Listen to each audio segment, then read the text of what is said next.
Cinema చూస్తే తెలుస్తుందేమో.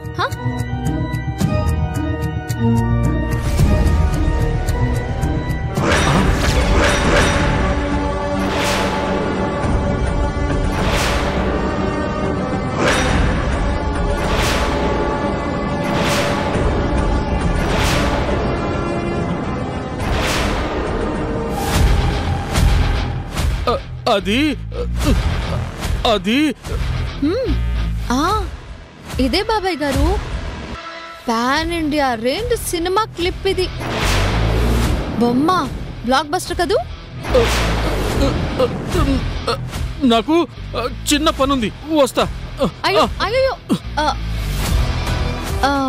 నందిని, నువ్వు కూడా చూడు చూడు.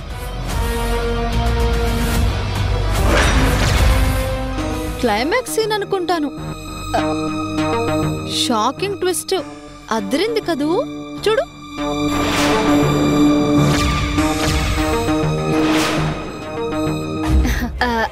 నాకు కూడా పనుంది. అరే నందిని. అమ్మా మాధవి, ఆ మొబైల్లో వాళ్ళకేం చూపించావమ్మా? ఒక్కసారిగా కరెంట్ షాక్ కొట్టినట్టు అలా కంగారుగా వెళ్ళిపోయారేంటి? వదినా, సినిమా అన్నావు, ఏంటది? ఈ సినిమా పేరు పాపం బద్దలైంది. కావాలంటే మీరందరూ చూడండి. మామయ్య చూడండి. నేను కొంతమంది మన ఊరి జనాల్ని తీసుకుని మంచితనం అనే బోర్డు పెట్టుకున్న మా అల్లుడింటికి వెళ్తాను. అయ్యా, మీరు దారికట్టంగా కంచిని వేయించినందువల్ల పేదవాళ్ళం పొలాల్లో పనిచేయడానికి చుట్టూ తిరిగి వెళ్లాల్సి వస్తుంది. మైళ్ల కొద్దీ దూరం నడిచి నడిచి ఆడ మగ అష్ట కష్టాలు పడుతున్నాం. ఎంతో గొప్ప జమీందారీ కుటుంబం మీది. రెక్కాడితే కాని డొక్కాడని వాళ్ళం. మా మీద కాస్త కనికరం చూపించండి. బతికినంత కాలం మీ పేరు చెప్పుకుంటాం. దయచేసి మా మొరని ఆలకించండి. మీ కాళ్ళు పట్టుకుంటామయ్యా అని కంట తడి పెట్టుకుని వాళ్ళు దీనంగా చెప్పగానే పాపం అని హర్ష కరిగిపోతాడు. అయ్యో అని మా బావ జాలి పడతాడు. తక్షణమే ఆ కంచెని తీయించేస్తారు. పోలీసుల కాపలాన్ని ఎత్తేయిస్తారు. లక్షల విలువ చేసే రోడ్డు మీకు ఫ్రీగా వచ్చేస్తుంది. ఎలా ఉంది నా ప్లాన్? తడిగుడ్డతో గొంతు కోసినంత పర్ఫెక్ట్ గా ఉంది. ఏంటమ్మా ఇది?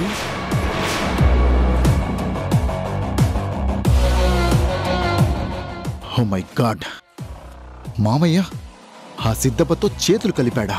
ఇందుకేనన్నమాట ఆ దుర్మార్గుడికి సహాయం చేయమంటూ రాయబారం జరిపాడు.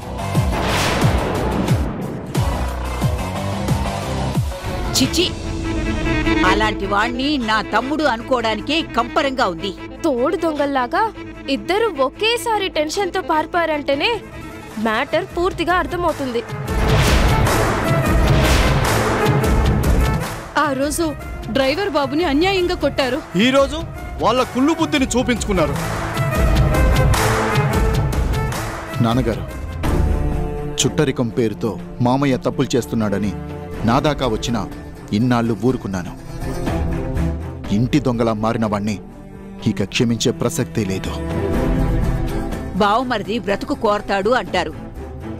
బావగారి కుటుంబానికే మచ్చం తెచ్చిన వాణ్ణి తమ్ముడైనా సరే అస్సలు క్షమించేదే లేదు.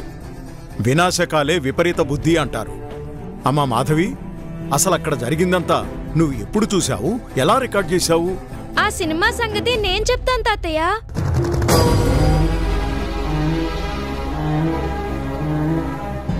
అమ్మా, నేను ఐస్ క్రీమ్ తినడానికి బయటికి వెళ్ళినప్పుడు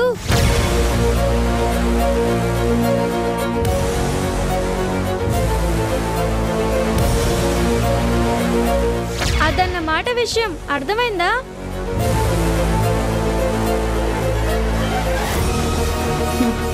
పాపం బద్దలైంది. ఇప్పుడు ఎలాంటి నిర్ణయం తీసుకుంటారు మీ ఇష్టం.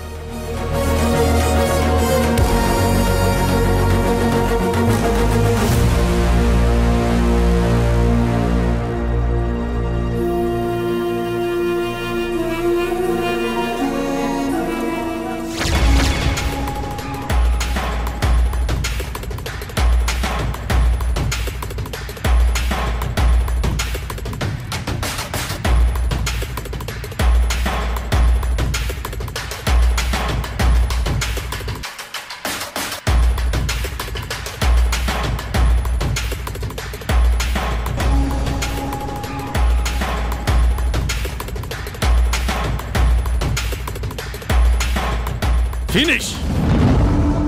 ఆ మాధవి నన్ను సాక్ష్యంతో సహా అందరి ముందు తలదించుకునేలా చేసింది.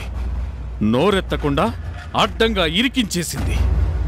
ఇన్నేళ్లుగా ఈ ఇంట్లో ఎవ్వరూ పట్టుకోలేని కుట్రని మోసాన్ని బయటపెట్టి నా ఉనికినే ప్రశ్నార్థకంగా మార్చేసింది. ఛ!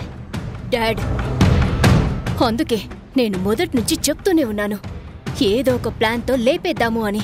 కానీ నువ్వే మళ్ళీ అటెంప్ట్ ఫెయిల్ అయితే అనుమానం మన మీదికే వస్తుందని అనవసరంగా డీలే చేశావు. ఇప్పుడు చూడు, మన కాళ్ల కిందకే నీళ్ళొచ్చాయి. మన కాదు బేబీ, నా కాళ్ల కిందకి. డాడ్, ఏమంటున్నావు? నీకు ఇన్సల్ట్ జరిగితే నాకు జరిగినట్టు కాదా? నీకు ప్రాబ్లం వస్తే నాకు మాత్రం సొల్యూషన్ కోసం వెతకాల్సిన బాధ్యత లేదా? డోంట్ వర్రీ బేబీ, బంధాలు కావాలి అనుకునే వాళ్ళకే ఎక్స్పైరీ డేట్ ఉంటుంది, కానీ మనలాంటి కన్నింగ్ బుద్ధున్నోళ్ళకి కాదు. అంటే నీ దగ్గర ఏదైనా ప్లాన్ ఉందా? ఉంది. ఏనాడో బ్రిటిష్ వాడు మన దేశాన్ని వదిలి వెళ్ళిపోతూ కూడా ఎంతో ముందు చూపుతో పక్కాగా అమలు చేసిన ప్లాన్, డివైడ్ అండ్ రూల్. ఇప్పుడు మనం చెయ్యాల్సింది కూడా ఖచ్చితంగా అదే. డాడ్, నువ్వేమంటున్నావో నాకు అర్థం కావట్లేదు. క్లియర్గా చెప్పు. అయితే విను. హర్షాన్ని పెళ్లి చేసుకుని నువ్వు ఈ ఇంటి కోడలివి కావాలన్నా, ఆస్తి మొత్తం చేజిక్కించుకొని నేను చక్రం తిప్పాలన్నా మనకి అడ్డుగా ఉన్నది ఆ మాధవే. అందుకే జరిగిన గొడవని అడ్డు పెట్టుకొని నేను ఈ ఇంట్లో నుంచి వెళ్ళిపోతాను. డాడ్, నీకేమైనా పిచ్చా? ఇంట్లో ఉండి చెయ్యలేని పనిని బయటకు వెళ్ళి మాత్రం ఎలా చేస్తావు? అదే నా ప్లాన్, పర్ఫెక్ట్ మర్డర్ ప్లాన్.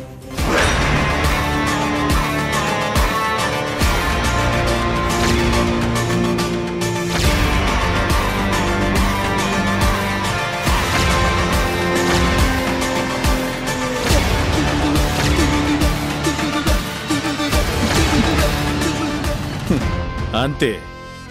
ఆ తర్వాత ఈ ఇంట్లో నీకు నాకు అడ్డే ఉండదు. ఏమంటావు? Super dad plan.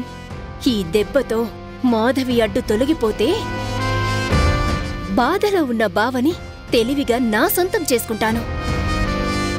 ఇంతకీ మన ప్లాన్ని అమలు చేసేదెప్పుడు?